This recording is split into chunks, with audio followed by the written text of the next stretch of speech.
Okay, here we are at the bottom of the stairs again. Had to take a little break. So to the left, like I said, is the summer kitchen. And so if you turn to the right and go right around the corner, this is the smallest basement bedroom. Looks like a cave because of all the wood paneling. All of the wood paneling's gonna come down. In fact, Dean just had fun kicking a hole through the wall. I'm gonna take those curtains down when I'm done filming all the curtains in the house, except that the shears upstairs will go into the big dumpster. Anyway, so this is the smallest bedroom.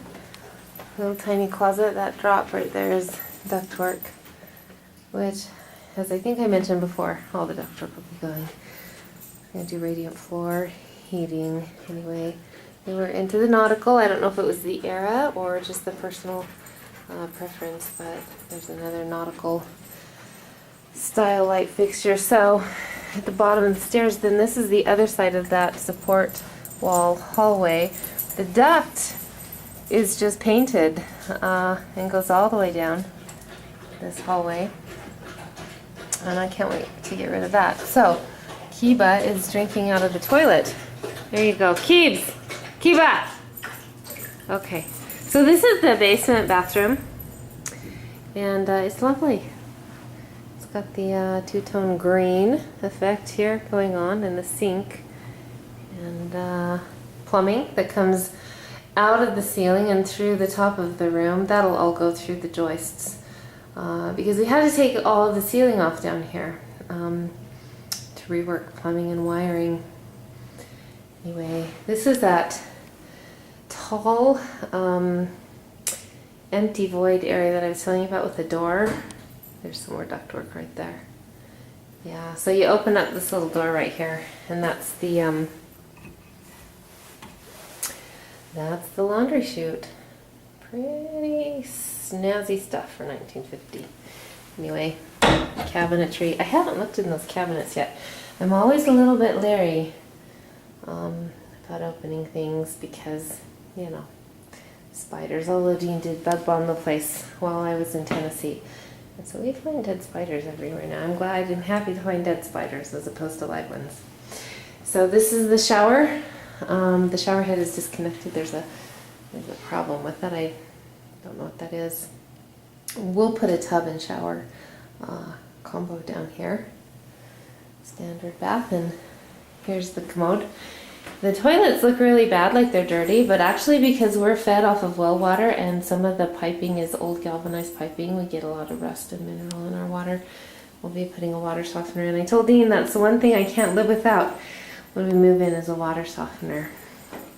This window and the little tiny room that I just showed you, those are all under the deck. I'm toying with the idea. The deck is beautiful. I like it, but I'm thinking we might take it out to expose those windows to more natural light, which would be my preference. This is the bathroom vanity. I think it looks exactly the same as the summer kitchen cabinetry, and so probably ordered at the same time. Anyway,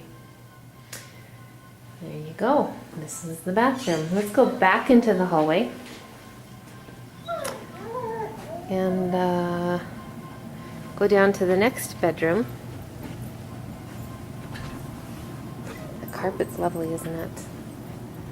Very 70s. This bedroom is the larger of the bedrooms. And there you go. Dean had a little fun, and there's no sheetrock. It's just paneling on framing down here. So he kicked that in, and he thought that was kind of fun. Tannen enjoyed that. He thought it was funny.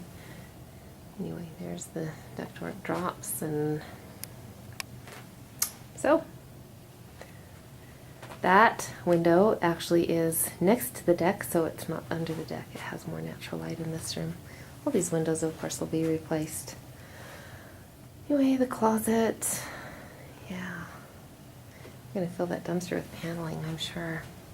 So, going back out to this hallway and to the right, at the end of the hallway, what I don't understand about this house is that this room at the end of the hallway is where the furnace is, and you know, that kind of thing.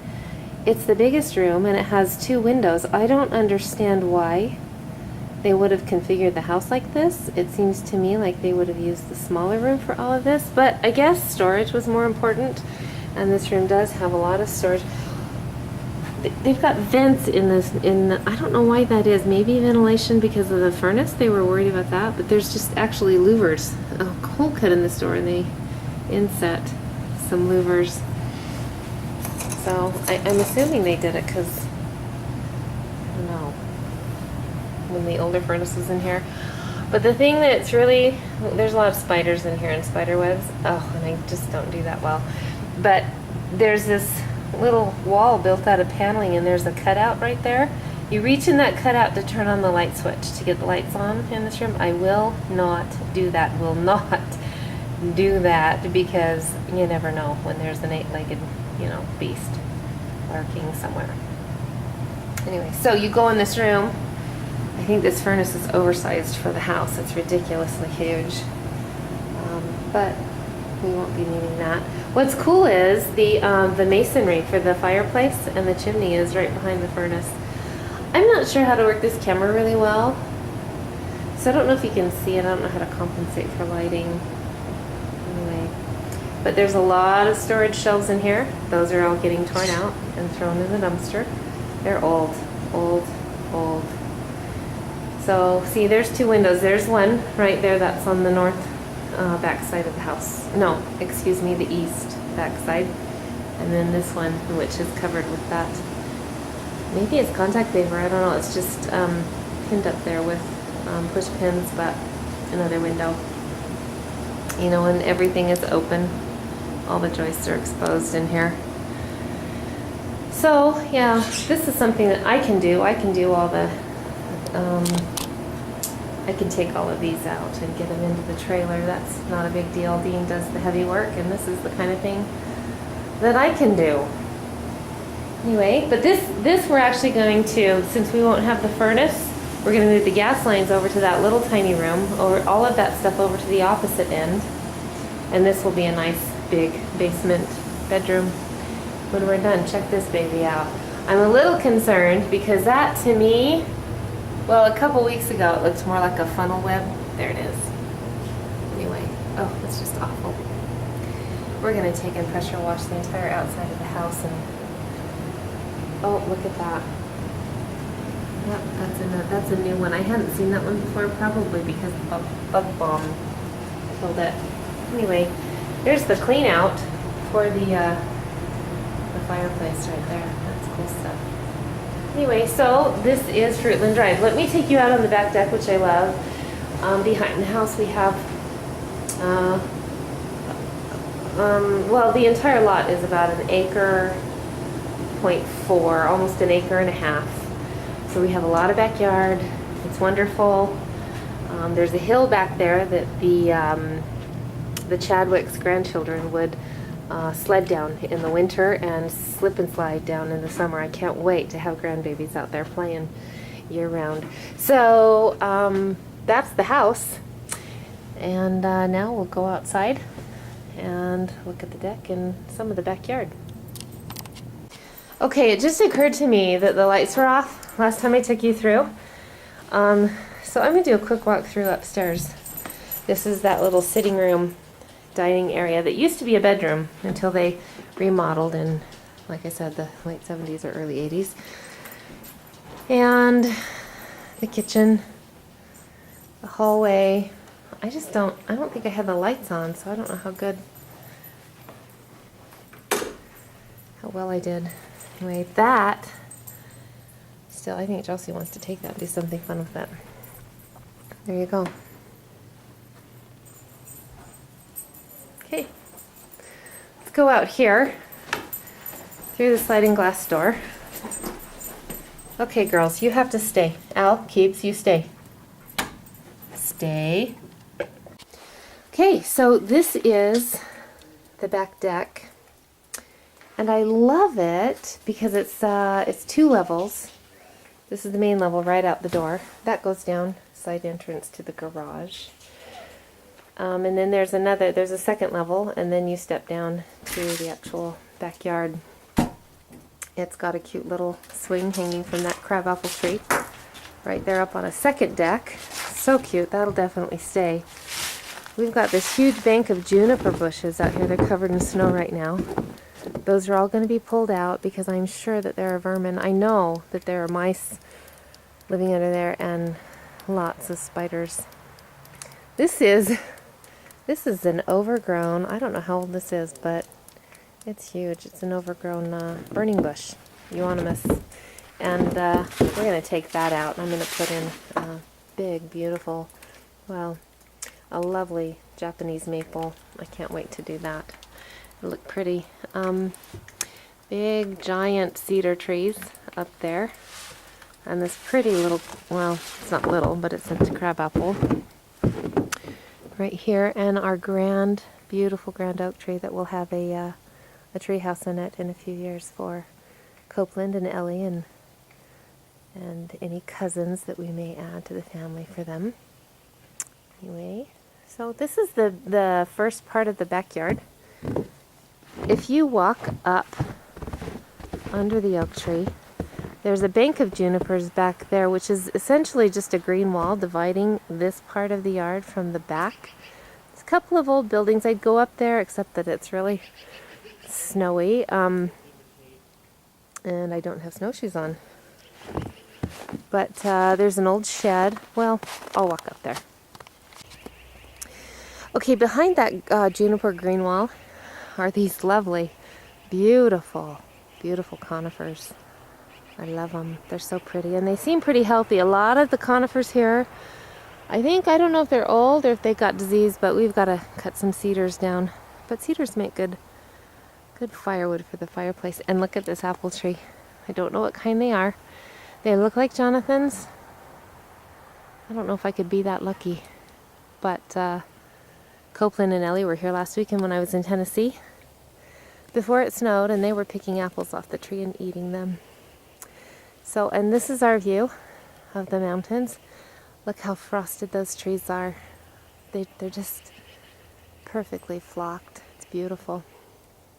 Anyway, so we'll follow this little foot trail up to the shed.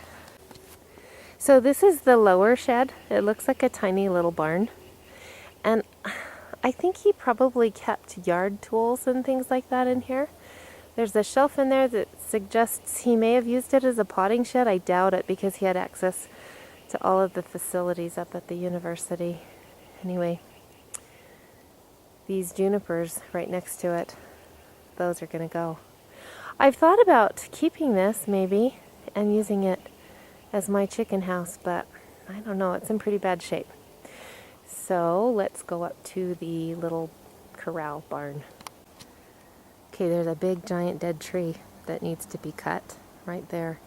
That's our property. Those two trees that you see standing together right there, that's just about the end of the lot, just beyond there. After that, the property belongs to someone else who I'm not sure.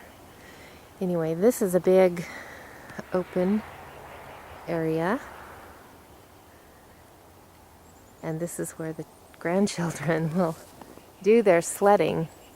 And this up here is a little tiny barn for animals. But I'm pretty sure we're going to tear it down. I don't think it's fit to keep animals warm in the winter. It's just three-sided. And it was actually drug over here from the property next door to the south many years ago.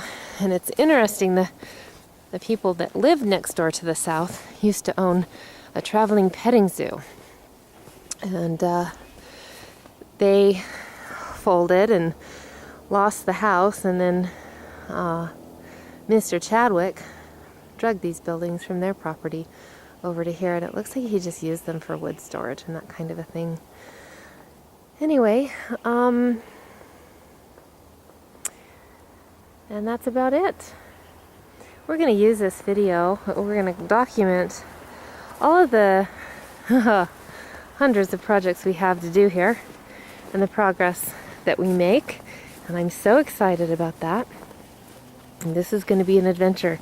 Dean and I like to work hard, and we love to take things that other people see as maybe less than valuable and just bring their potential out.